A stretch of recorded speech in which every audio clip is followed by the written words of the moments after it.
नमस्कार, मैं हूं अरुण पंचर्या। प्रस्तुत है कहानी परिश्रम में छुपा है सच्चा सुख। लेखक संजय गुप्ता। ये कहानी हमें प्राप्त हुई है 25 शिक्षाप्रद कहानियां के सौजन्य से। तो आइए सुनते हैं कहानी परिश्रम में छुपा है सच्चा सुख।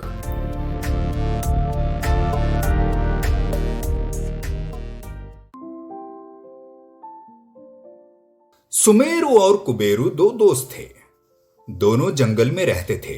वे दोनों शहद का छत्ता तोड़कर उसमें से शहद निकालकर बाजार में बेचते और रूखा सूखा जैसा भी भोजन मिलता खा लेते। बरसात के दिनों में उन्हें बड़ी कठिनाई होती थी। इन दिनों में न वे जंगल में शहद लेने जा सकते थे और न ही लकड़ियां, क्योंकि पेड़ गीले होकर फिसलाऊ हो जाते थे और जंगली रास्ते कीचड़ से भर जाते थे। एक दिन लगातार बरसात से परेशान होकर सुमेरु ने कहा, कुबेरु, अब क्या करें? कुबेरु बोला, मेरी तो कुछ समझ में नहीं आता, कहां जाएं? सुमेरु ने सलाह दी, दोस्त, कहां जा सकते हैं? बरसात ने सारे रास्ते बंद कर दिए हैं। अब तो भगवान ही इस मुसीबत से बचा सकते हैं। भगवान का नाम सुनते ही कुबेरु कुछ सोचने लगा। उसने सोचा, यदि सचमुच भगवान मिल जाए तो मैं उनसे जादू का एक थाल मांगूंगा। यह थाल मुझे जीवन भर बढ़िया बढ़िया भोजन खिलाता रहेगा। न बरसात की चिंता होगी और न ही शहद तोड़कर बेचने की। सुमेरु ने भी भगवान से मन ही मन धंधे की बात कही। इस तरह सोचते सोचते वे सो गए। सुबह सुबह उनकी झोपड़ी के सामने एक साधु महाराज पधारे। दोनों ने उनका आदर किया। घर में जैसा भी रूखा सूखा भोजन था वो प्रेम से कराया। उस दिन बरसात भी नहीं हुई। उन्हें बहुत सा शहद मिला। दोनों ने साधु महाराज की कई दिनों तक सेवा की। एक दिन शाम के समय साधु ने उनसे कहा, मैं तुम दोनों के आतिथ्य सत्कार से प्रसन्न हूं। मांगो, तुम क्या मांगते हो? दोनों ये सुनकर बड़े खुश हुए। सुमेरु बोला, महाराज, हमें सोचने के लिए एक रात का समय दीजिए। प्रातःकाल हम आपसे अपने अपने मन की बात कहेंगे। साधु बोले, ठीक है, सुबह तुम अपने नेत्र बंद करके जो भी मांगोगे वही तुम्हें मिल जाएगा। दोनों को रात भर नींद नहीं आई। वे इस प्रकार लेटे रहे मानो सो रहे हों। दोनों के मन बड़ी बड़ी चीजें मांगने की सोच रहे थे। कुबेरु को तो संसार के बढ़िया बढ़िया पकवान खाने की बड़ी इच्छा होती थी। सुमेरु का मन अपनी सेहत की चिंता अधिक करता था। दोनों सुबह उठे और साधु महात्मा ने जैसा कहा था उन्होंने वैसा ही किया। दोनों झोंपड़ी से बाहर आए। साधु महात्मा जा चुके थे, पर दोनों को उनकी वस्तुएं दे गए थे। कुबेरु ने सुमेरु से पूछा, सुमेरु, तुमने क्या मांगा? सुमेरु बोला, दोस्त, आदमी की सेहत अच्छी है तो सब कुछ उसे मिल जाएगा।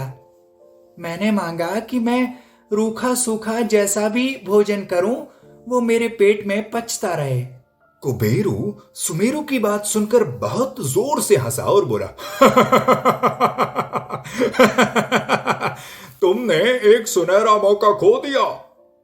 उसने थाली दिखाते हुए कहा, देख, मैंने तो सारी मुसीबत दूर कर दी।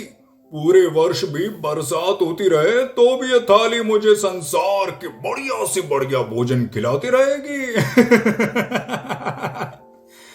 सुमेरु को किसी चीज का लालच नहीं था। वो रस्सी और बर्तन उठाकर जंगल में शहद ढूंढने चला गया। कुबेरु को अब भला जाने की क्या जरूरत थी। वो उठा, नदी में नहाया और थाली से बोला, हे थाली देवी, संसार का अमीर आदमी जो बढ़िया खाना खाता है आज वही खाना मुझे ला दे। थाली में तुरंत खाना आ गया। उसने भर पेट खाना खाया और दोपहर को सो गया। सुमेरु शहद बेचकर शाम को लौटा। उसने कच्चा पक्का भोजन बनाया, खाया और फिर चैन की नींद सो गया। इसी प्रकार एक वर्ष बीत गया। कुबेरू धीरे धीरे मोटा होता गया। अब उससे उठा भी नहीं जाता था। उसके लिए पहले से ज्यादा मुसीबतें हो गईं। एक दिन वो सुमेरु से बोला, मैं अब इस थाली का दिया भोजन नहीं खाऊंगा। मैं इतना मोटा हो गया हूं कि पेड़ पर भी नहीं चढ़ सकता। क्या तुम मुझे रूखा सूखा भोजन दे सकते हो? तुम थाली का दिया भोजन खा लिया करो। सुमेरु बोला, नहीं कुबेरू, मुझे तो यही रूखा सूखा भोजन पच जाता है। बिना मेहनत से मिलने वाला भोजन पेट में पचता नहीं है, अनेक बीमारियां पैदा करता है। तुम्हारा ये हाल इसीलिए हुआ है। सुमेरु ये कहकर अपने काम पर चला गया। अब कुबेरू को बात समझ में आई।